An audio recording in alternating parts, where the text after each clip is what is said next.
On est arrivé le Khotoumani Menachat Dalet, page 64, deuxième colonne, au milieu du premier passage.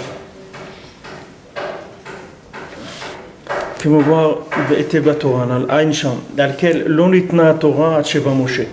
ça que la Torah n'a été donnée concrètement que quand Moshe est venu.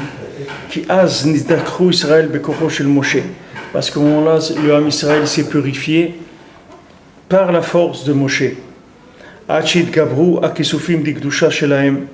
Jusqu'à que maintenant leur désir de bien, leur désir de sainteté, ils ont augmenté, ils se sont renforcés.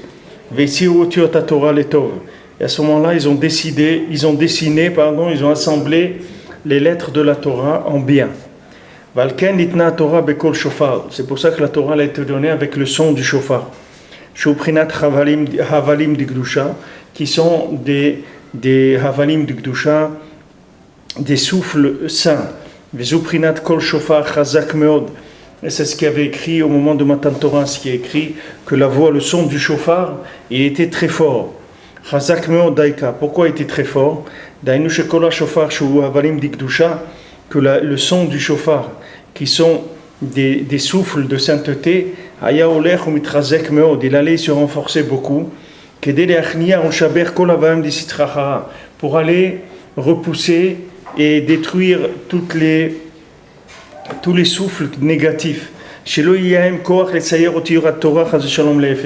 pour que tout le négatif n'ait pas la possibilité de dessiner les lettres de la Torah de façon négative. C'est pour ça qu'on prie après les psukim de shofar, qu'Akadosh Baruch Hu réunisse tous les gens qui sont éloignés. Comme chez Omrim, Vaya bayom ahu yitaka beshofar gadol. Et comme on dit, ce jour-là, on va sonner un grand son de shofar. Ubaou avdim, ils vont venir les gens perdus. Vanidachim, les gens qui ont été repoussés. Parce que ça c'est l'écart de la bénédiction des shofars. Que les souffles saints, le son et les souffles qui sortent du shofar, ils aillent et ils s'étendent baolam, ils aillent dans le monde. Jusqu'à que ces sons-là du shofar, ils vont faire tchouva au monde entier. Et ils vont ramener tous les gens qui ont été repoussés, tous les gens qui sont perdus. Ils vont les ramener tous vers la Gdusha. Tout ça, c'est par la force de souffle de la Gdusha. Ces souffles-là qui sortent du shofar et qui sortent Bekol Gadol avec beaucoup de force. Alors ces souffles-là, ils vont dans le monde et ils vont réveiller les gens à la tchouva. Yod Gimel, Zeprinat, Mashem Vakshim, Berosh Hashanah, Al-Chaim. Et c'est pour ça qu'à Rosh Hashanah, on demande à Kadosh Baruch Hu la vie. On dit à Kadosh Baruch Hu, souviens-toi de nous pour la vie. C'est-à-dire, donne-nous la vie. Inscris-nous dans le livre de vie. Et comme ça, beaucoup. On demande qu'on ait le mérite de dessiner les lettres de la Torah en bien, grâce aux âmes qui ont été créées par les vouloirs qui sont positifs. Ça, c'est ce qui a écrit. S'il a mérité, alors ça devient pour lui un samchaim, c'est-à-dire une potion de vie, comme c'est écrit dans la Torah en question. Donc voilà, c'est de ça qui va dépendre est-ce que la Torah, ça va être une potion de vie ou le contraire. C'est-à-dire tout dépend si la personne elle a assez d'énergie positive, de souffle divin, c'est-à-dire de souffle saint qui viennent des tzadikim ou bien qui ont été amenés dans le monde par des gens qui languissent toujours, qui demandent à se rapprocher d'Hachem. Alors ces gens-là, ils envoient des souffles positifs, et ces souffles positifs, ils vont aller ramener le monde entier à la tchouva. Alors maintenant, quand quelqu'un il étudie la Torah, comment ça se fait que ce même texte-là, chez un il va donner la vie et chez un il va donner la mort? Pourtant c'est le même texte. C'est le même texte. Quelqu'un il prend une Mishnah, voilà, il lit une Mishnah. Il lit une Mishnah, il prend première Mishnah dans Brachot. Alors, on dit mais matai korim et kirat shema be'arvit. Quand est-ce qu'on lit le kirat shema arvit? Misha shea kohanim nichnasim lechol betrumatam. Le moment où les kohanim rentrent manger la trouma. Alors voilà, c'est ça qui est écrit. Maintenant, qu'est-ce que ça veut dire ce qui est écrit là-bas? Quand est-ce qu'on lit le schéma la nuit? Du moment où les kohanim rentrent manger leur trouma. Alors voilà, c'est ça qui est écrit. Maintenant, qu'est-ce que ça veut dire que ce texte-là, quelqu'un, ça va lui donner la vie, un autre, ça va lui donner la mort? Comment ça marche? Alors maintenant, comme je vous ai dit hier, que maintenant, quand quelqu'un il lit un texte, ce texte-là, normalement, il a été écrit pour donner la vie. Les textes de la Torah, ils ont été écrits pour donner la vie. Mais pour que maintenant ce texte-là, il donne des indications de vie, il faut que la personne elle-même, elle ait reçu déjà des souffles de vie, soit des tzadikim, soit de lui-même quand il a désiré se rapprocher d'Hachem. Tout maintenant ce qui va être donné par Akadosh Baruch Hu, c'est toujours quelque chose qui est à interpréter. C'est ça qu'il faut c'est ce point-là qu'il faut se rappeler tout le temps. C'est-à-dire rien. Akadosh Baruch Hu, il n'a pas créé un monde. C'est pas un catering le monde. C'est pas des plats qui sont prêts à la consommation. Il n'y a rien qui est prêt à la consommation. Même la Torah, elle n'est pas prête à la consommation. Même la Torah, elle n'est pas prête à la consommation. Qu'est-ce que ça veut dire, elle n'est pas prête à la consommation? C'est-à-dire, elle exige même de la personne une interprétation. C'est-à-dire, il n'y aura pas de possibilité d'avoir une Torah qui soit déjà interprétée et qui soit interprétée positivement. La seule façon d'avoir une Torah qui soit interprétée positivement, c'est quand je laisse de côté mon libre arbitre à moi, et mon choix, c'est que je vais utiliser l'interprétation de quelqu'un d'autre. C'est-à-dire, je vais utiliser l'interprétation de Rabbi Nathan, ou l'interprétation de Rav Nachman, de Rav Nachman Tutchiner, de tous les Breslevers que j'ai pu connaître. Je vais utiliser leur interprétation de la Torah. Et je vais m'attacher à ça. C'est-à-dire que je ne vais plus du tout faire fonctionner mon interprétation. Parce que tout texte de Torah, il est porteur en même temps d'une potion de vie et d'une potion de mort. Le même texte, il peut amener la personne à la vie et au contraire. Alors maintenant, on demande à Kadosh Baruch Hu à Rosh Hashanah, Zochrenu lechaim. Rappelle-toi de nous pour la vie. Inscris-nous dans le livre de la vie. C'est quoi inscris-nous dans le livre de la vie? C'est quoi inscris-nous dans le livre de la vie? Ça veut dire qu'à un moment, quelqu'un, par exemple, il va venir, il va voir qu'il y a une promotion pour aller passer Pessah aux îles, par exemple, aux îles Baléares. Promotion, Pessah, familiale, aux îles Baléares. Alors maintenant, quelqu'un il va voir ça, il va dire c'est bien parce que ça va permettre à ma femme de se reposer et tout, on ne va pas se fatiguer pour Pessah, on va aller là-bas. Mais lui, il ne sait pas que là-bas, un de ses enfants, il va rencontrer quelqu'un qui va le détourner pour la vie. Ça, lui, il ne le sait pas. Pourquoi il ne le sait pas? Parce qu'il ne sait pas lire. Pourquoi il ne sait pas lire? Parce qu'il n'a pas de souffle de vie. Donc, comme il n'y a pas de souffle de vie, ce n'est pas inscrit dans le livre de la vie. Sa vie, elle n'est pas inscrite dans le livre de la vie. Si maintenant, la vie de quelqu'un, elle est inscrite dans le livre de la vie, tous les choix qu'il va faire, ça va être des choix de vie. Ça ne va pas être des choix où il va y avoir des destructions. Ça va être que des choix de vie. Maintenant, dans la même situation, quelqu'un il peut avoir un choix, il peut choisir la vie et il peut choisir le contraire. Dans la même chose, le texte de la Torah, voilà, il a été donné. La Torah, elle est là, elle est révélée. Voilà, elle a été donnée. Maintenant, comment je vais interpréter ce texte-là de la Torah? Comment je vais le vivre, moi? Comment je vais le vivre? Il y a des gens, ils rentrent dans une synagogue, ils se sentent bien, ils disent Baruch Hashem, comment on est bien à la synagogue, c'est extraordinaire, comment les gens ils sont gentils ici, ils sont bien, on sent la kedusha de la synagogue, tout ça. Et il y a des gens, ils vont rentrer à la synagogue, ils vont ressortir dans la même synagogue.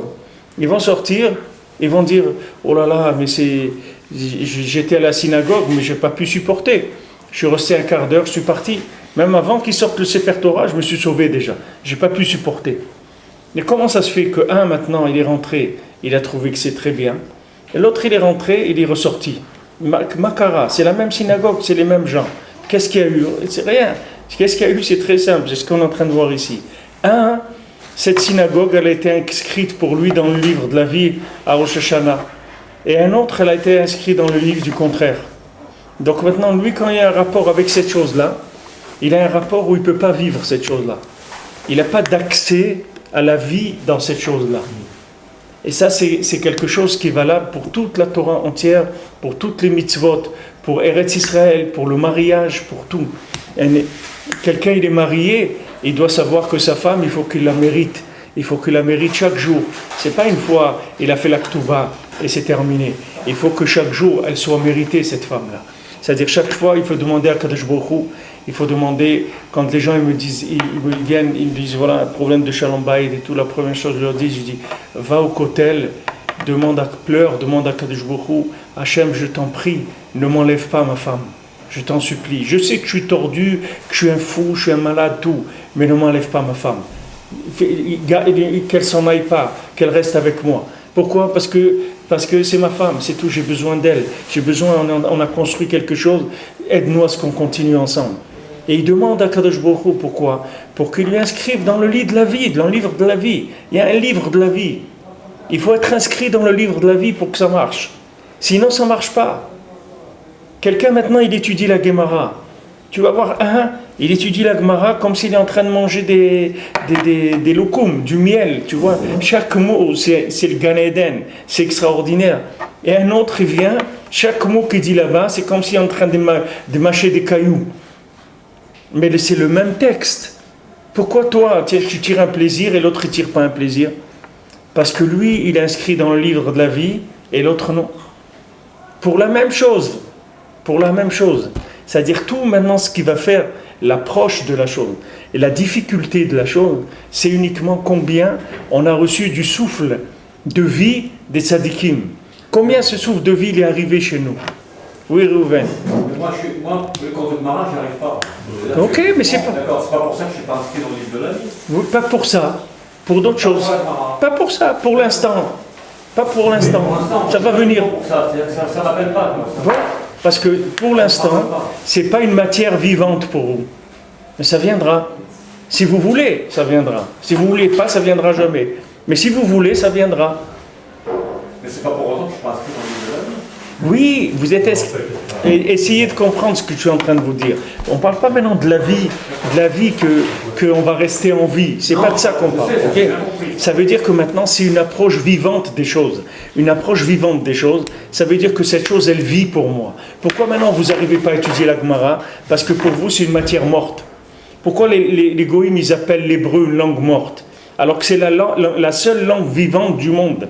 C'est l'hébreu. Toutes les autres langues, c'est des langues mortes.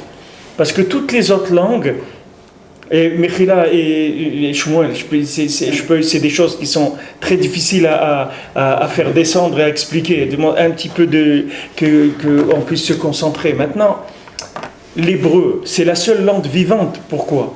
Parce que quand maintenant tu appelles quelque chose en Lashon HaKodesh, c'est pas un nom véhiculaire. C'est pas un nom qui a été donné par les gens, qu'on s'est mis d'accord que le pain, on va l'appeler le pain. Le pain, on aurait pu l'appeler, au lieu de l'appeler le pain, on aurait pu l'appeler n'importe comment. D'accord? Maintenant, pourquoi nous on dit lechem? C'est pas nous qui avons appelé le pain lechem. C'est qu'Hachem, il crée le pain avec les mots, avec les lettres lechem. C'est-à-dire, quand vous dites lechem, vous êtes en train de dire le mot qui a créé le pain qui est en face de vous, qui est devant vous maintenant. Le pain que vous allez manger, c'est avec ces lettres qu'il a été créé. Donc lui, entièrement, il est dans le mot lechem. C'est la seule langue vivante au monde. Parce que quand vous dites pain, ça n'a aucun rapport avec le pain qui est en face de vous. C'est juste un accord qu'on s'est mis entre nous pour ne pas devenir fou, pour qu'on puisse se comprendre. Alors les gens, ils ont dit, bon, écoutez, ça, on va l'appeler comme ça. Ça, on va l'appeler comme ça. Ça, on va l'appeler... D'accord, ok, on fait des dictionnaires, on apprend dans les écoles, et voilà, on a créé une langue.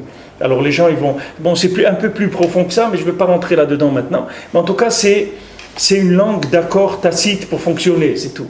C'est des codes de fonctionnement. Mais ça n'a rien à voir avec la chose elle-même.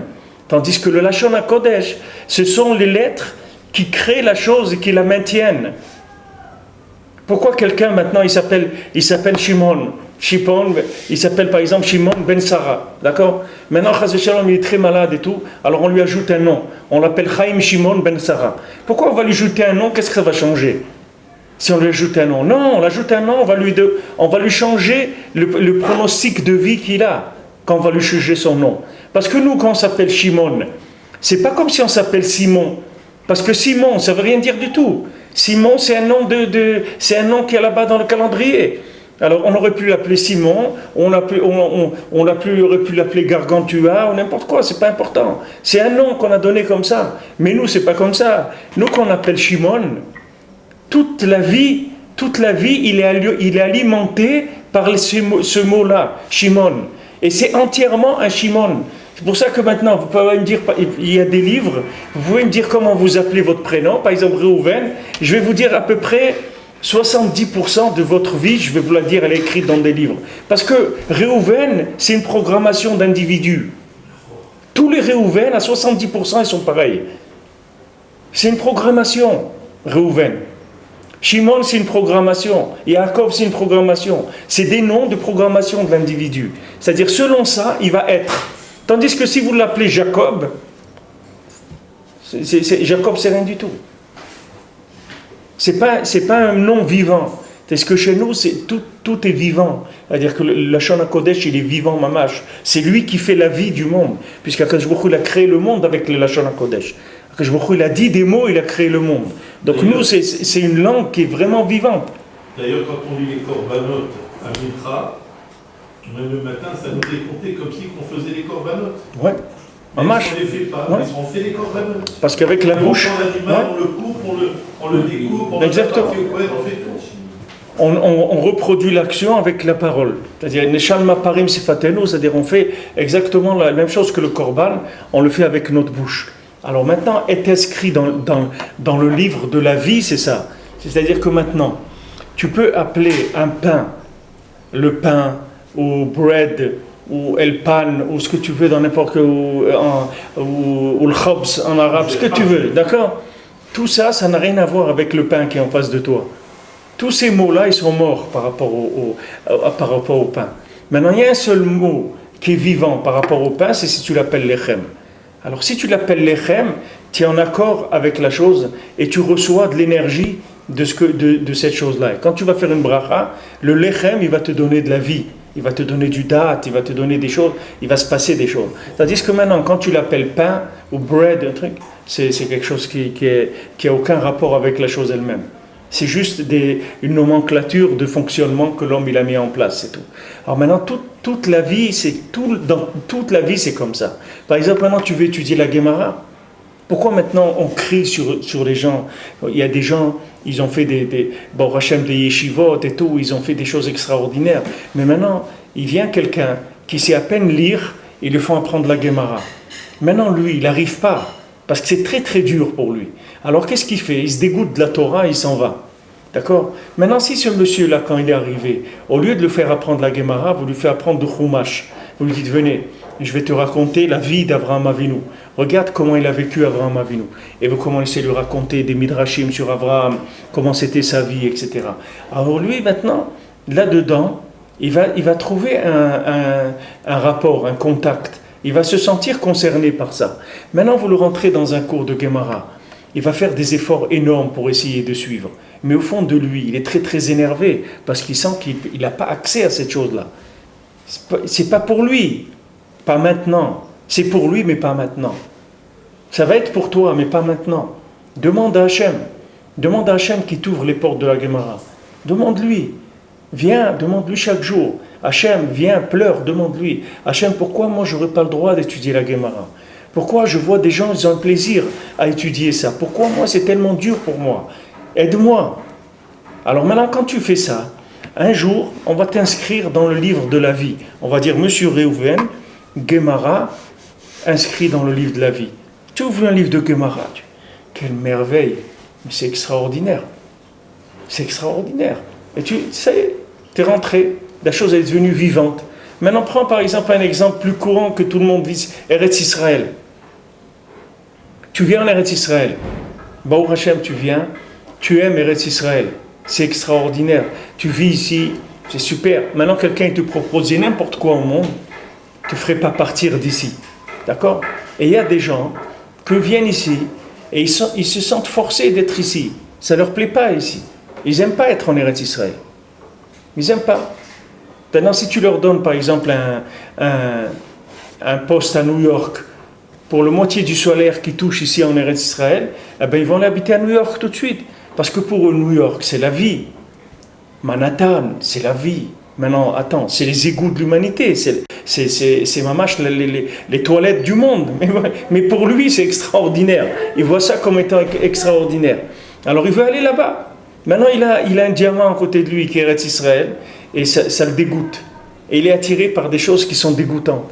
Maintenant, cette personne-là, pourquoi c'est comme ça? Pas shoot. À Rosh Hashanah, on lui a inscrit Eretz Israël, pas dans le livre de la vie pour lui. Donc maintenant, il ne peut pas avoir un rapport de vie avec cette chose-là. Maintenant, il peut toujours y rester en Eretz Israël, mais il va souffrir.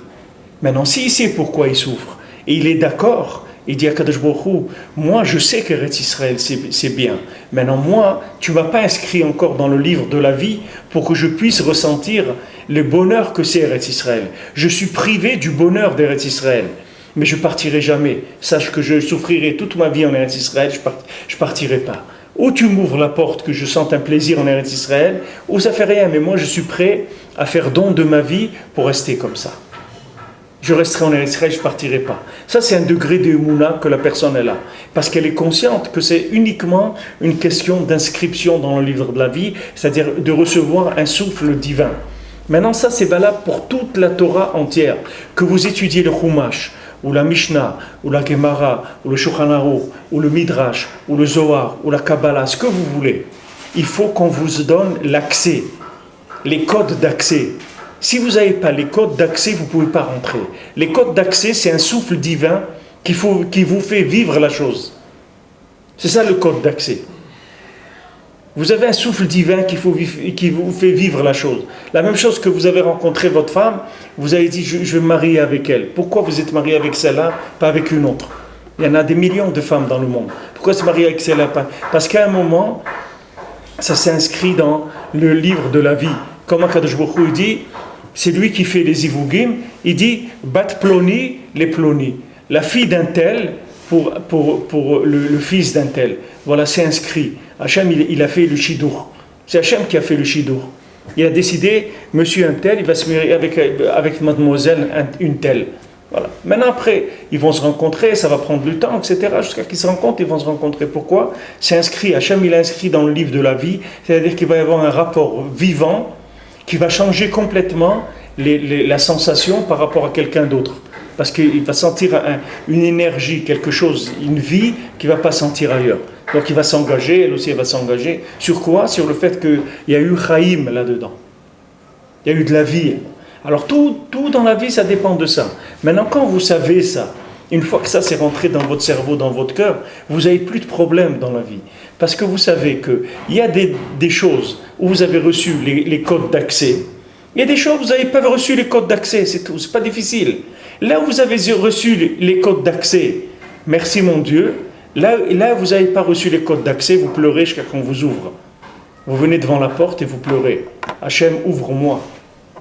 Hachem, ouvre-moi. Je sais, j'ai fait des bêtises dans ma vie. Je sais que je continue à faire des bêtises. Je sais que... Mais je t'en supplie, ouvre-moi. Je veux rentrer dans la Torah. Je veux rentrer dans Eretz Israël. Je veux m'entendre avec le Ham Israël. Je veux voir le bien chez les gens. Je vais être en paix avec moi-même. Je veux pouvoir Shabbat, être joyeux. Tout ce que vous voulez, dans lesquels vous n'avez pas les accès, il faut que vous attiriez du souffle de vie. Comment vous attirez le souffle de vie? Par le fait que vous allez le demander. La demande elle-même, elle va faire le souffle de vie. L'expression du vouloir, il va fabriquer l'âme qui va vous faire vivre la chose.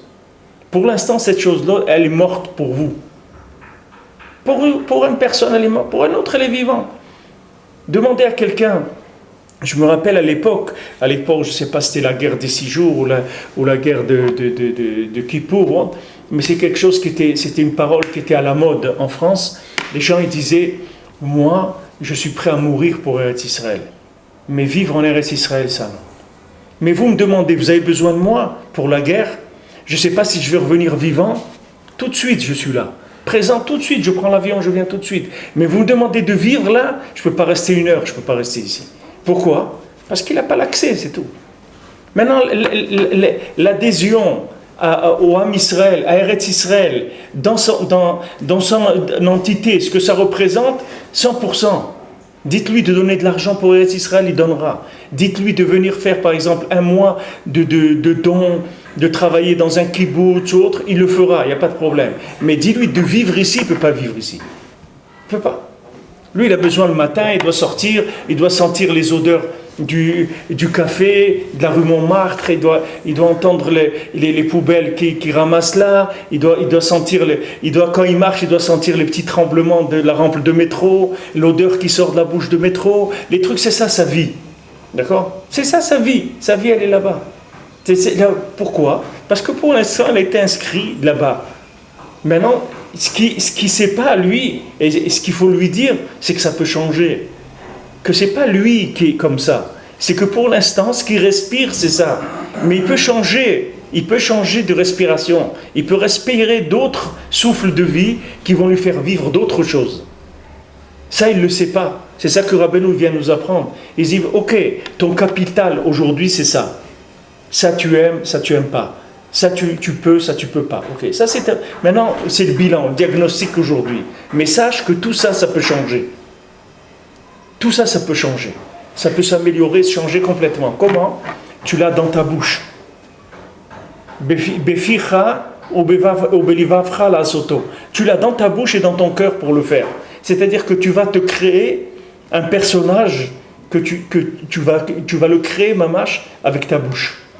Comme Hachem, il a créé le monde avec la parole. Toi, tu vas te créer avec ta bouche. C'est-à-dire, tu vas devenir quelqu'un d'autre avec ta bouche. Parce que tu vas faire des appels avec ta bouche qui vont faire des âmes.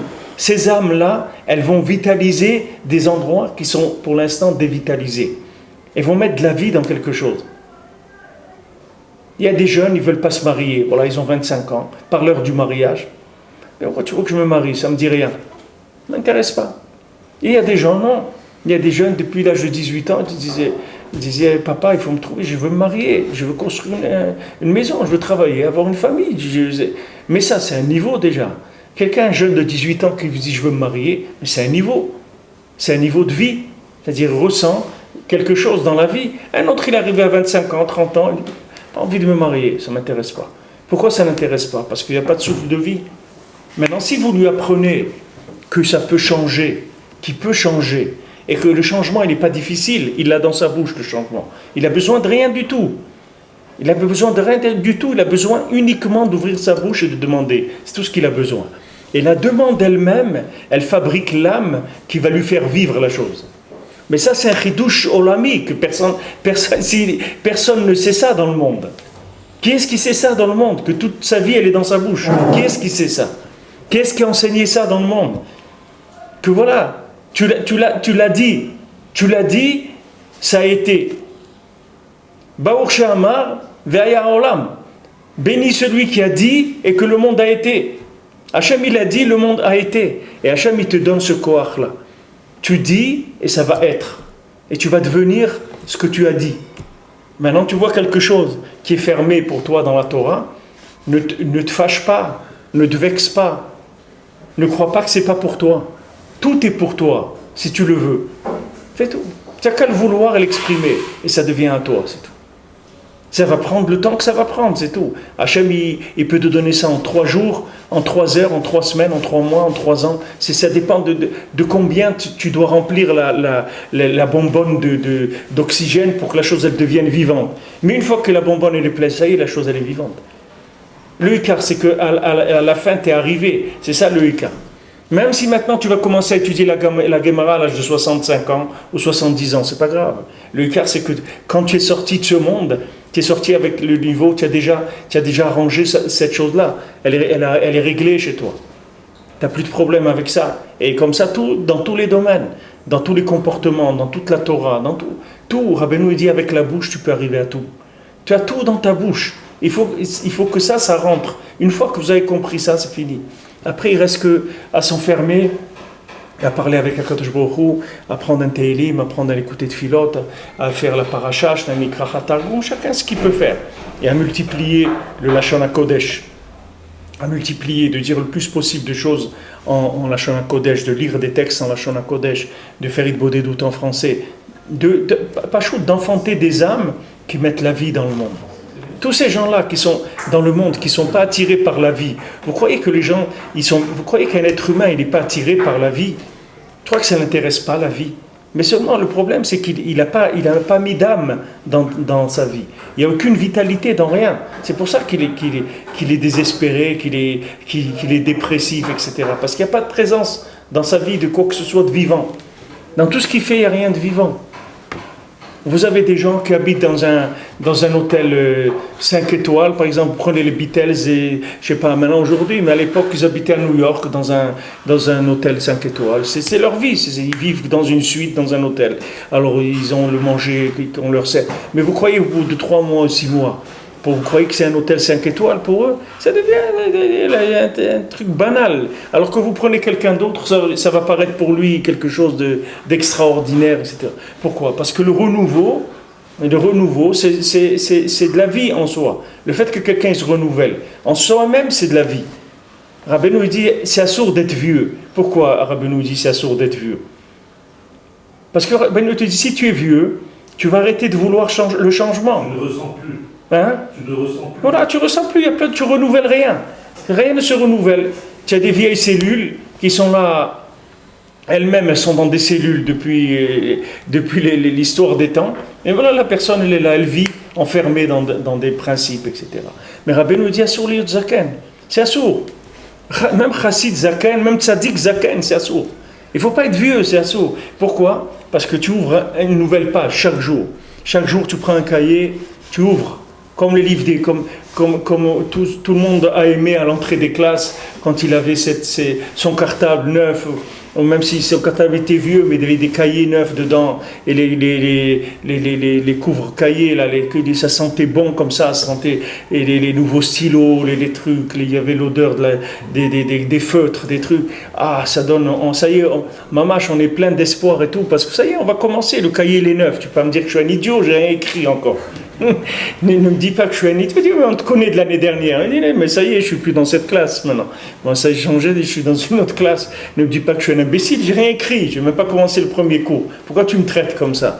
Ben, l'homme, c'est pareil, tous les matins, il prend un dafradage, il commence. Alors pourquoi il vient avec des vieilleries de hier? Il me dit, laisse-moi avec hier, on a terminé avec hier. Ouais, mais tu as vu comment tu t'es énervé, ce que tu as fait? Mais ça c'est hier, c'est mort, on n'en parle plus. Ça n'existe plus. Qu'est-ce que tu veux me faire vieillir avant l'heure? Je ne suis pas vieux, moi je suis jeune, je commence, voilà aujourd'hui, je commence. Ah, maintenant le commencement il a duré un quart d'heure, je suis retombé, c'est pas grave, j'ai gagné un quart d'heure. Demain je vais gagner 20 minutes, après 1 heure, après j'ai gagné toute la journée. Ça y est, je suis rentré dans un cycle de renouvellement, de vie. C'est ça qui nous apprend ici Rabbi Nathan, c'est que c'est Nifla Meod la vie. Ne te trompe pas, il n'y a aucune vie qui est imposée à qui que ce soit. Détrompe-toi. La vie, c'est toi qui te l'as imposée ou tu t'es laissé imposer par les autres. Mais il n'y a rien qui est imposé, il n'y a rien qui est figé. Tout est en mouvement, sans arrêt. Tout est vivant et tout est en mouvement. Donc maintenant, à toi de rentrer dans le mouvement.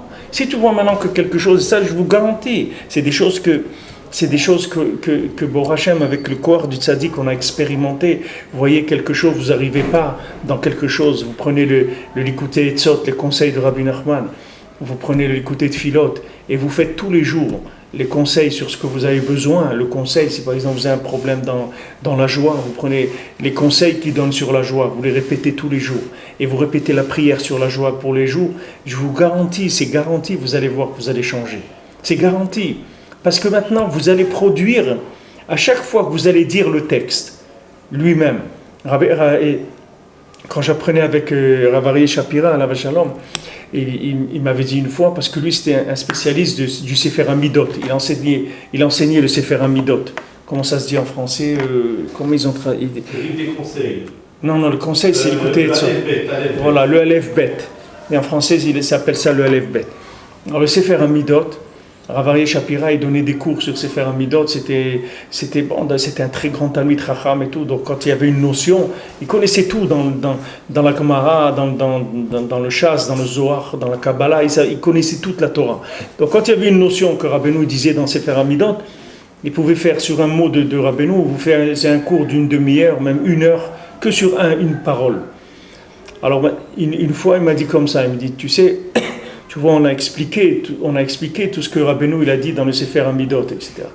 Il m'a dit, mais même si tu expliques rien, il m'a dit de dire ce qu'il y a écrit dans le Sefer, ça va te changer. Rien que tu dis ce qu'il y a dans le Sefer. Tu le dis, c'est tout. Tu le lis. La lecture du texte qui a été écrite par le tzaddik, avec la émouna dans le tzaddik, ça va te changer. Ça même, ça va t'inscrire dans le livre de la vie. À chaque fois un petit peu. Maintenant, toi, tu ne te rends pas compte parce que tu ne sais pas d'où tu remontes. C'est quand quelqu'un, la grue, elle est en train de le tirer. Mais maintenant, lui, il voit que la grue, elle le tire depuis longtemps. Mais lui, il dit, mais quand est-ce que je vais voir le soleil ? Il dit, mais attends, tu ne sais pas d'où on est en train de te sortir. On est en train de te sortir si tu es habité à 200 km sous la terre. Ça va prendre un certain temps pour que tu vois le soleil. Mais sache que reste tranquille, tu es bien attaché et la grue elle marche et il n'y a pas de problème, on est en train de te sortir. Et tu verras qu'à un moment tu vas voir le soleil. Dès que tu vas voir le soleil, ça y est, tout a changé, toute ta vie a changé. Maintenant, chaque mot que vous allez dire, ces mots-là, ils vont vous inscrire dans la vie par rapport à cette chose-là. Quelqu'un il a un problème de colère, voilà, il étudie dans ses Sefer Hamidot, dans les conseils sur la colère. Il étudie, Bepashtout, avec la Emouna, il étudie ça simplement, avec la Emouna. Il prend une tefila dans l'écouté de Filot, pour prochain l'écouté de Filot, vous avez tous les sujets qui sont nomenclaturés au début. Vous choisissez Kaas, par exemple, quelqu'un a un problème avec les nerfs. Il fait ça tous les jours. Mais c'est garanti, il va changer. Parce qu'il est en train de fabriquer l'âme qui va aller alimenter la vie dans le problème qu'il a. Quand il y a un problème, ça veut dire que ce problème-là, il vient de la mort. Rabbi Chaim Vital, il dit dans Shara Gdusha que maintenant il y a Remach Evarim et chez Sagedim, on a 248 membres et 365 nerfs et muscles dans le corps. Il dit que maintenant l'âme, elle a la même forme que le corps. L'âme, chaque partie du corps, il a une partie de l'âme qui lui correspond parfaitement. À dire maintenant pourquoi vous entendez ? Parce que l'âme elle est dans l'oreille. L'oreille de l'âme elle est dans l'oreille du corps. C'est pour ça que vous entendez. Maintenant l'ouïe elle baisse, ça veut dire que le contact entre l'âme, entre l'oreille de l'âme et l'oreille du corps ne marche pas bien. Et si le contact il s'arrête complètement, la personne devient sourde. C'est tout. C'est pas compliqué. L'œil c'est pareil, l'estomac c'est pas tout, les doigts, tout c'est comme ça. C'est-à-dire que quand une personne elle a un problème physique, ça veut dire qu'il y a un problème d'alimentation de l'âme vers le corps. Il y a un problème de communication, d'alliance entre le corps et l'âme. Donc maintenant, si vous récupérez l'énergie de l'âme, vous allez vous soigner l'endroit qui ne marche pas. Maintenant, quand quelqu'un il est nerveux, par exemple, pourquoi il est nerveux ? Parce qu'en lui, le feu, il est trop fort par rapport à ce qu'il peut y gérer. Il a un feu trop fort. Donc ce feu, il faut qu'il le calme. Comment il va le calmer ? Il va amener de l'eau, par exemple, dedans. Il va faire entrer de l'eau. Maintenant, lui, il ne connaissait pas toutes ces choses-là. Qu'est-ce qu'il va faire ? Il va aller étudier les choses que le tzaddik il a dit dans ce domaine-là. Quand il va étudier ça, il va amener de la vie dans ce domaine. Et quand il a mis de la vie dans ce domaine, c'est ça la solution du problème. Il n'y a pas d'autre solution. Il faut amener de la vie dedans. Quelqu'un, il veut pas faire Shabbat. Vous avez un enfant, il veut pas faire Shabbat. Ok ? Et des enfants, ils veulent pas. Voilà, des gens, ils ont éduqué. Voilà, quelqu'un m'a appelé hier, il m'a dit, voilà, ma fille, elle a 13 ans. Tous les jeudis soirs, elle rentre à 2h du matin. Elle a 13 ans. Des religieux, des gens charidim qui sont dans la Torah. Il dit qu'est-ce que je peux faire? Qu'est-ce qu'il va faire? On ne peut pas supporter. Comment? Une jeune fille comme ça, elle reste jusqu'à 2 heures du matin, elle a à peine 13 ans. Qu'est-ce qu'il est dans la rue et tout? Les parents, ils sont malades de ça. Maintenant, pourquoi ça arrive, ça? Quel est le problème? Le problème, c'est que les parents, ils n'ont pas fait vivre la Torah chez les enfants. Les enfants, ils ne vivent pas la Torah. Alors maintenant, eux, les parents, comme ils ont leur niveau de vie dans la Torah, ils pensent que ça se fait automatiquement, que les enfants, ils vont suivre automatiquement. Mais ce n'est pas vrai. Ce n'est pas automatique. Et c'est écrit, Béferouche, c'est écrit dans Pirkei Avot, la Torah, ce n'est pas un héritage. Ça ne s'hérite pas, la Torah. C'est normal, heureusement que ça ne s'hérite pas. Parce que si ça s'héritait, on n'existerait même pas nous-mêmes. On serait des duplicata. Autant faire des photocopies, c'est tout, des Bnei Adam. Vous prenez un Adam Arishon, vous le cochez sur un Canon, un photocopieur Canon, et vous le dupliquez à des millions d'exemplaires, et c'est tout. Mais non, la Torah ne s'hérite pas. On peut indiquer à une personne où ça se trouve, mais ça ne s'hérite pas, la Torah. Vous ne pouvez pas la transmettre en héritage, la Torah. La Torah, ça demande une recherche de chacun. Maintenant, la responsabilité des parents, c'est de développer, de réveiller la recherche, l'intérêt chez l'enfant, de lui donner envie, lui aussi, de chercher dans la Torah, de découvrir des choses, etc. Et si maintenant l'enfant dans la Torah, il est intéressé par des choses que les parents, ça ne les intéresse pas, il ne faut surtout pas le décourager, au contraire, il faut l'encourager dans ce que lui il a découvert et qui lui plaît, même si ce n'est pas ce qui nous plaît à nous, pas grave. Le principal, c'est que lui se construise, ce n'est pas qu'il soit un duplicata de ce que nous on a fait, ce n'est pas des duplicata qu'on cherche. On cherche des âmes qui vont se découvrir dans le monde et qui vont découvrir Hachem et qui vont enseigner au monde. C'est ça qu'on a besoin. Maintenant, quand vous voyez un enfant qui n'est pas intéressé par le Shabbat, alors il faut lui parler. Vous ne pouvez pas lui parler, il n'y a pas de dialogue. Alors il faut prier. Il faut prier. Quand vous allez prier, vous allez fabriquer l'âme dont il a besoin, lui, pour faire le Shabbat. Maintenant, lui, il ne peut pas. Lui, il ne peut pas. Okay? Un prisonnier ne peut pas sortir de sa cellule. Il se dit, voilà, moi je veux être libre, mais moi je ne peux pas sortir. Alors fais-moi sortir. Vous avez un enfant, il ne veut pas faire Shabbat. Okay? Ça ne l'intéresse pas. Il n'a aucun intérêt, ça l'énerve même, il ne veut pas. Ok. Alors qu'est-ce qu'on fait? On parle avec lui, on essaie de lui vendre la marchandise, on essaie de le faire aimer, etc. Si c'est par du bon manger ou par des choses qu'on sait qu'il aime, il aime boire par exemple une bière ou un truc, alors on lui met la bière qu'il aime, les trucs qu'il voit qu'on essaie de lui faire plaisir et tout, lui aussi ça va lui faire qu'il va mettre un peu le cœur et qu'il va ressentir des choses. Maintenant c'est pas possible, il n'y a pas de dialogue possible, alors il y a d'autres choses qui alimente la personne. Il n'y a pas que le dialogue. Si le dialogue n'est pas possible, là par exemple la maman, quand elle fait à manger, elle peut prier dans le manger, elle peut mettre de l'énergie qui va faire tchouva à son enfant, qui va lui faire aimer le Shabbat, en priant quand elle prépare le manger de Shabbat. Le père et la mère, ils peuvent se lever la nuit et prier. Si le père il se lève à Chatzot, elle peut prier pour son fils, il dit à Kadosh Baruch Hu, regarde, Neshama, Théora, il est né dans la Kedusha et tout. Aie pitié de lui qui ressente un petit peu la Torah, qui ressente la valeur de la Torah, etc. Mais quand je fais ça, je fabrique de la spiritualité avec ma bouche, je fabrique de l'âme. Cette âme-là, ce souffle-là divin, il va chez la personne et il la réveille. C'est comme ça, je vous l'ai dit, que nous on est là aujourd'hui. Comment nous on est là aujourd'hui? Comment on est en Eretz Israël aujourd'hui? Vous croyez que nous, comme on est, si vous nous scannez, on a le droit de venir en Eretz Israël? On n'a pas le droit. Mais seulement, il y a tellement des ancêtres à nous qui ont pleuré, qui ont donné leur vie pour Eretz Israël, que c'était au Maroc, ils ne disaient même pas Israël, ils disaient le pays. Il est parti au pays. Ils ne pouvaient même pas dire le mot Israël, ça ne se disait pas. C'était interdit de dire. Ils avaient peur, les gens. Ils disaient au pays. Ah ouais, celui-là, tu vois celui-là, il a été au pays. Et il est revenu. Ah bon, il a été au pays, et voilà. Et des fois, vous amenez une carte postale avec une photo ou quelque chose qui venait d'Eretz Israël. Quel chashivut ça est pour les gens. C'est un livre imprimé en Israël ou quelque chose comme ça. C'était une importance extraordinaire aux yeux des gens. C'était quelque chose de merveilleux. Et les gens, ils avaient beaucoup d'amour pour Eretz Israël. Cet amour-là qu'ils ont exprimé, qu'ils ont demandé à Hachem, c'est ça qui a fait aujourd'hui qu'il y a des gens qui peuvent, avec leurs pieds, venir en Eretz Israël. Même si eux, ils ne sont pas méritants. même si eux, ce n'est pas des gens méritants, mais ces souffles de vie, ils ont tellement fabriqué d'âmes positives par rapport à Eretz Israël, que ça a permis aux gens aujourd'hui de venir en Eretz Israël. Maintenant, nous, on doit faire la même chose que Elisha. Elisha, quand il vient,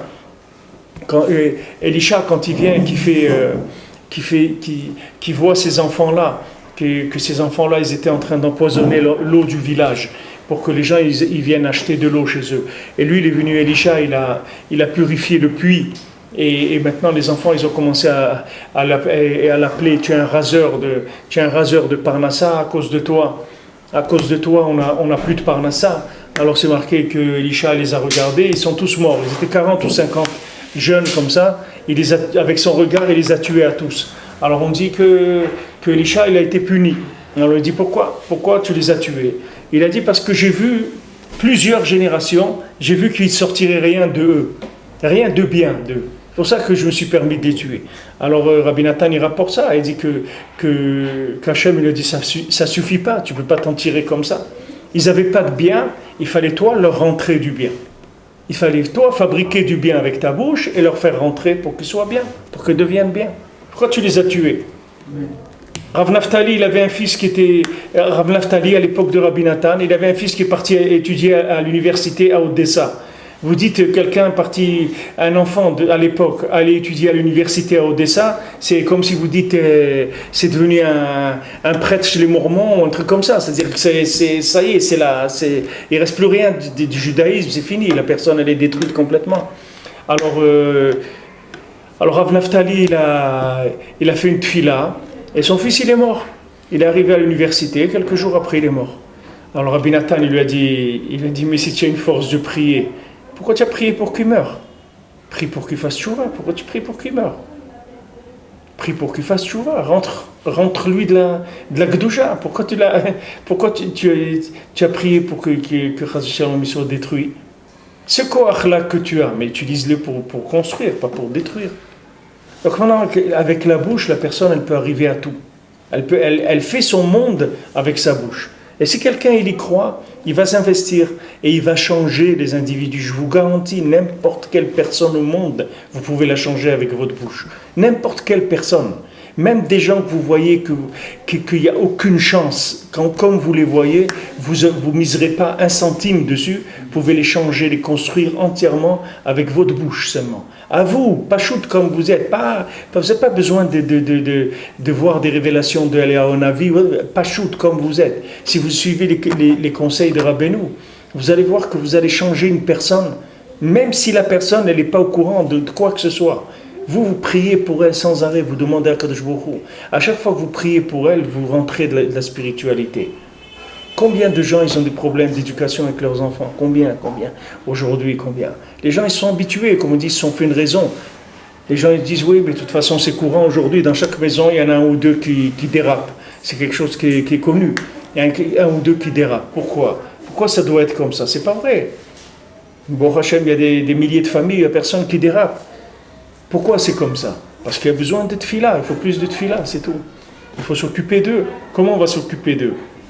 En leur donnant de l'affection, en leur parlant, en les intéressant. Et si tout ça, ça n'a pas marché, c'est pas un niveau où ça les intéresse. Parce que comme on a vu, comme on a dit maintenant, que dans les textes de la Torah, ou dans le vécu de la Torah, comme il est présenté, ils n'arrivent pas à trouver la vie là-dedans. Alors on va leur rentrer de la vie, en leur donnant des souffles de vie qu'on va faire avec notre bouche, par notre prière.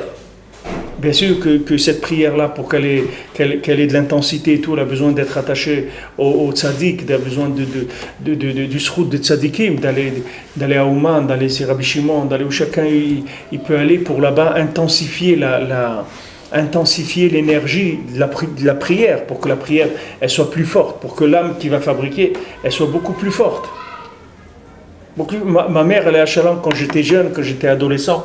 À un moment, mes parents vivaient en Eretz Israël, moi j'étais en France. Mes parents, ils s'inquiétaient tellement pour moi, ils avaient tellement peur de ce que j'allais devenir. Ma mère, elle allait tout le temps chez Choni Ameagel. C'est un Tana qui est à Chatzor, côté de Rosh Pina. il que lui il avait tracé un cercle, il avait dit à Kadosh Baruch Hu, je ne sors pas du cercle si on ne voit pas la pluie. Et alors Hachem il avait envoyé beaucoup la pluie très fort.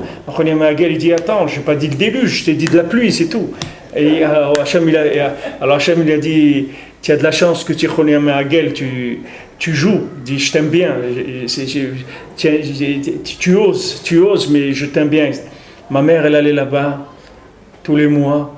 Elle offrait une séouda aux pauvres et elle priait pour moi. Alors quand j'ai fait tchouva, je suis entré dans la Torah, quand je suis venu en Eretz, elle m'a dit viens, il faut que tu viennes avec moi là-bas. Parce que c'est lui qui t'a amené. Elle me dit, je ne savais pas, parce qu'elle-même, d'où elle savait ça. Ma grand-mère à Shalom, c'était la même chose. Quand elle avait un problème avec un fils à elle qui avait 16 ans, elle allait au Maroc chez Rabbi, comment s'appelait Rabbi Amram Ben Diwan. Elle allait chez ma grand-mère savait pas, il n'y a pas de chokhmot. Elle allait chez Rabbi Amram Ben Diwan, dit voilà, ça dit que je suis venu là. Tant que mon fils, ça ne s'arrange pas, je ne pars pas d'ici. C'est tout. 1 mois, 2 mois, 3 mois. Partez plus. Je veux que ça s'arrange. C'est tout. S'arranger, rentrer à la maison. Mais ils n'avaient pas de safek d'abord que ça allait s'arranger. Et ils ne savaient pas de safek sur la méthode non plus. Parce qu'ils ne savaient pas. Il dit où tu veux que j'aille chercher de la vie. Où maintenant cet enfant-là, il est en train de se perdre. Où je vais aller chercher de la vie. Comme on dit, Kolrina Vishua, où est-ce qu'elle est la délivrance, où il est le champ, où elle est la vie. La vie, elle est chez ceux qui s'appellent vivants. Qui s'appellent vivants, c'est les tzadikim. Les tzadikim te disent, même quand je suis mort, je m'appelle vivant. Alors que toi, même quand tu es vivant, tu es mort. Mais eux, même quand ils sont morts, ils s'appellent vivants. Donc tu vois que la vie, elle est chez eux. Donc va chez eux, va chez lui. C'est pas possible que tu vas aller chez lui et que tu vas insister et que ça va pas marcher. Il y a un davar kazé, ça n'existe pas. Tu peux aller, tu peux essayer, tu verras que ça marche. Des gens qui avaient les situations les plus désespérées au monde, financièrement, de la santé, de mariage, de tout. Baruch Hashem, ils ont été chez Rabbeinu, ils ont été chez Rabbi Nachman, ils sont restés. Moi j'ai vu des gens là-bas rester des mois à Ouman. J'ai vu des jeunes je dis mais comment, je suis venu il y a quelques mois, tu étais là. Il me dit je ne peux pas partir, j'attends une Yeshua, je ne peux pas partir. J'attends une Yeshua, j'attends une délivrance, il faut que ça dit qu'il m'aide. Alors voilà, tu le vois, il prie, il a jour et nuit, il prie, jusqu'à que ça marche. Jusqu'à que ça marche, c'est tout. Mais c'est garanti, c'est une méthode qui est garantie, vous n'avez pas à vous faire de soucis. C'est une méthode qui a été déjà reconnue par des milliers de gens. C'est ça le Ham Israël. René, c'est pas autre chose. C'est ça le Ham Israël. Le Ham Israël, il fonctionne avec ça. Tu as un problème, mais voilà, c'est là. Tu as des sources de vie qui sont là. Tu as Ouman, tu as Rabbeinu, tu as Rabbi Nathan, tu as Rabbi Shimon Bar Yochai, tu as David Ameler. Va, demande de la vie pour toi, ou pour les personnes qui ont besoin. C'est des choses qui sont là, proches. Pourquoi les gens n'utilisent pas ça? Il n'y a pas d'émouna, ils n'ont pas assez d'émouna. Et Baruch Hashem, ceux qui ont eu le srout de vivre dans la émouna, qui ont reçu un peu leurs parents, leurs grands-parents, ils ont vécu ça. Ils ont vu que c'est quelque chose de réel. C'est comme ça que ça marche. Comment quelqu'un peut lui changer sa vie quand il est dans une autre orientation, complètement. Maintenant, on vient, on prie chez un tzaddik qui lui change sa vie. Comment? Il lui envoie de l'âme. Il le fait être inscrit dans le livre de la vie. Il lui fait goûter à la vraie vie, malgré lui, même s'il ne veut pas. Même s'il ne veut pas, il va faire tchouva. Parce que lui, Béhémet, les Amito, il veut. Maintenant, il ne veut pas parce qu'il est plein de souffle négatif. Il a respiré tellement de poubelles de l'endroit où il était. Que maintenant il a des aspirations négatives. Mais si maintenant vous arrivez à lui amener des présences spirituelles, d'âmes positives, des tzadikim, ça y est, tout de suite il va changer. Parce que le Kéli, le récipient lui-même, il n'est pas contre. Le récipient lui-même, il n'est pas contre. C'est le développement qui l'a rendu contre. C'est à force de s'empoisonner qu'il est devenu contre. Mais la personne elle-même, elle n'est pas contre. Comme il dit Yaakov, des gens ils respectent beaucoup. Il y a des gens, ils ne font pas la Torah. Mais ils respectent la Torah. Mais ils font pas, ils sont très respectueux de la Torah. Mais ils disent, c'est pas pour moi. Mais il ne faut pas dire, c'est pas pour toi. C'est pour toi, mais maintenant, tu ne peux pas. Ça va venir, tu vas pouvoir toi aussi. Tu vas voir que ça va venir. Tu vas voir que ça va venir. Si maintenant tu veux, est-ce que tu voudrais? C'est ce qu'il faut demander. Ce que tu voudrais. devrais vouloir. Voilà. Est-ce que tu voudrais, est-ce que tu voudrais vouloir si tu n'arrives pas à vouloir? Alors si la personne elle vous répond oui, alors Baruch Hashem, ça y est, il est dans un cycle de recyclage. On peut le rattraper, dans un cycle de rattrapage. On peut lui envoyer des âmes, que ces âmes-là, elles vont... Et bien, Maître Rabbeinu dit dans l'écouté moral, que si quelqu'un, il arrive à un tel point qu'il ne veut plus du tout, c'est-à-dire qu'il n'y a aucune chance qu'il va changer, alors Bémet, il ne vit pas, il va mourir tout de suite. Parce que le maintien en vie d'une personne, c'est qu'elle est encore capable de se rattacher à la vie véritable. C'est pour ça qu'elle est vivante. Mais si quelqu'un, il arrive, Rabbeinu, il dit « Chas v'shalom, va détruire la émouna en lui complètement, qu'il ne reste plus rien », alors tout de suite il meurt. Il ne peut pas rester vivant. Parce que pour rester vivant, il faut qu'il y ait un minimum de quelque chose d'émouna qui reste dans la personne. Un minimum. Maintenant, lui, quand il va parler, il va vous raconter, il va se présenter comme quelqu'un qui soi-disant, il ne croit pas, ou il dit qu'il est athée. Mais tout ça, c'est ce qu'il raconte comme ça, parce que c'est des clichés qu'il a attrapés dans les journaux, à la télé, ça fait bien. C'est à la mode de dire moi je suis athée, ou je suis gauchiste, ou je suis n'importe quoi. C'est des trucs, ça fait un genre comme ça. Il se donne un genre. Mais sachez que n'importe quel Ben Adam vivant, il est ma'amin. N'importe quel Ben Adam qui est vivant, il a de la émouna. Parce que s'il n'a pas d'émouna, il meurt tout de suite. Donc sur n'importe qui, vous pouvez commencer à construire.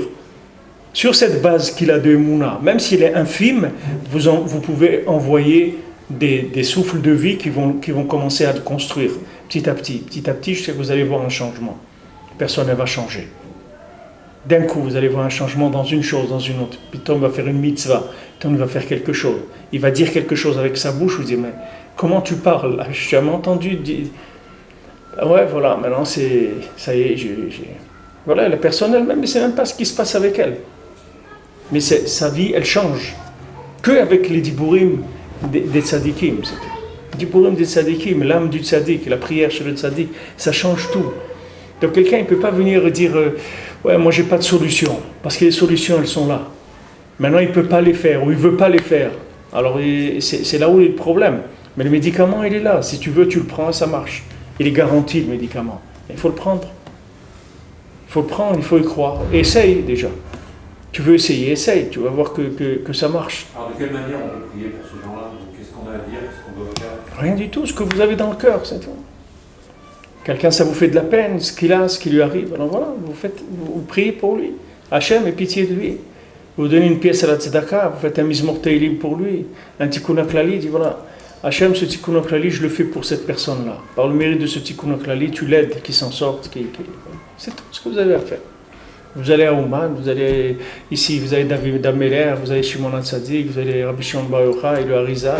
C'est parce qu'il manque ici des endroits de vie. Et bon, Hachem, c'est une terre de vie. Ici, l'Eretz Israël, elle est vivante.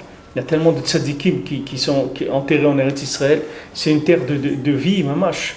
Alors, vous avez des endroits, vous allez au Kotel, vous priez, demandez à Kadosh Baruch Hu. C'est la seule solution, il n'y en a pas d'autre. Toutes les autres méthodes, c'est des méthodes qui sont pas vraies. Des fois ça marche, mais ça marche pas parce que la méthode elle était bien. Ça marche pour d'autres choses. Des fois, comme on dit que Bilam, quand il voulait maudire le Ham Israël, c'est pas que lui il avait la force de maudire le Ham Israël, c'est que lui il savait qu'une seconde comme ça par jour, Akadosh Baruch Hu il se met en colère.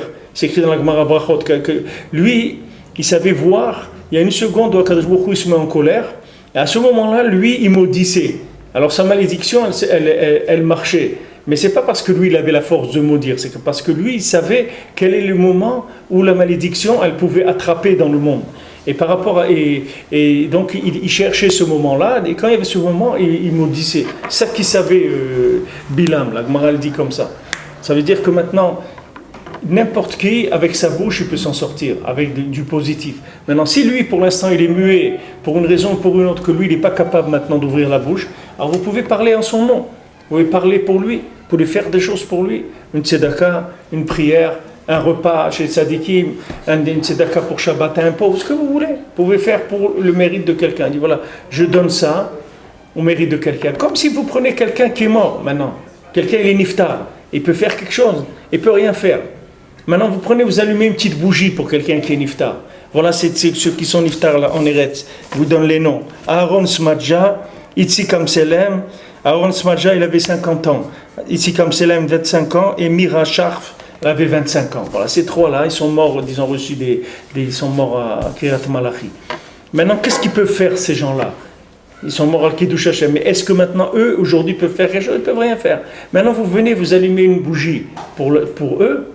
C'est écrit que quand quelqu'un il rentre dans un cimetière, il dit, voilà, celui qui va voir mon parent qui est enterré là, et qui lui dit que je suis venu le voir, parce que des fois, les neshamot ne sont pas là-bas. Alors voilà, je donne une pièce à la tzedaka pour son âme. Il dit que quand quelqu'un il dit ça, tous ceux qui sont dans le cimetière, ils courent dans tous les sens pour avoir le mérite de recevoir la lumière que lui, il va donner avec cette pièce de tzedaka. Pour prendre ce mérite-là. Tellement ils attendent quelque chose, parce qu'ils sont morts. Ils ne peuvent pas bouger, ils ne peuvent rien faire. Eh bien, dans ce monde, c'est la même chose. Vous avez des gens qui sont morts. Vous les voyez marcher et tout, mais ils sont morts. Ça veut dire qu'eux-mêmes, ils ne peuvent pas s'en sortir. Ils sont bloqués. Ils ne peuvent rien faire pour eux-mêmes. Ils n'ont aucune vision positive de la vie. Il n'y a aucune chance pour eux d'arriver à quelque chose de positif. Qu'est-ce qu'ils ont besoin? Des interventions extérieures. Alors vous allumez une bougie, vous donnez une tzedaka, vous faites une prière, vous demandez à Hachem d'avoir pitié. Et ça fabrique les âmes qui vont, Bezat Hachem, les aider à s'en sortir.